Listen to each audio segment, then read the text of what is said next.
Can you create a red brick inside of Roblox Studio?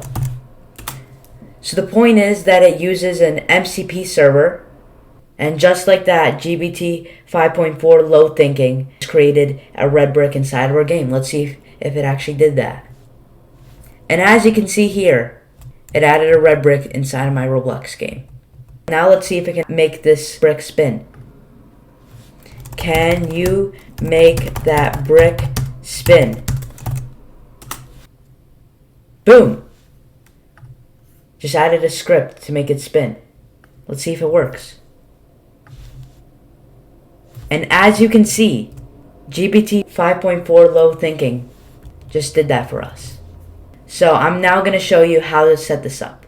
Alright, so the first thing that you're going to want to do is make sure that you have both Windsurf and Roblox Studio open. So open up your Roblox Studio project. Then at the top right hand corner, it says AI Assistant. Chat with Studio Assistant to get help and accelerate creation. So click this button right here.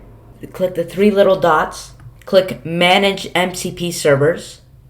And it says Enable Studio as an MCP server. Toggle this on. It currently says no clients connected, and that's because we haven't done the setup for Windsurf. Click this setup instructions right here. Then it says JSON configuration. Open this up, and you just copy this. Then go back to Windsurf. Go to Windsurf settings right here. If you can't see it right here, then go to the top or right hand corner and click settings. Then click Windsurf settings. Then you'll probably be in general. So you want to go to Cascade. Click Open MCP Marketplace.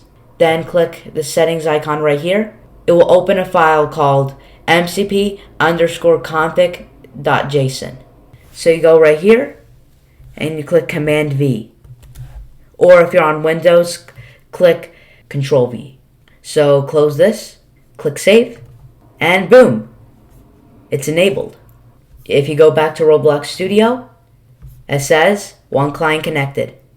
Before it said no clients connected, now it says one client connected. And just like that, Windsurf is connected to Roblox Studio. If you found this tutorial helpful in any way, make sure to like and subscribe. Goodbye.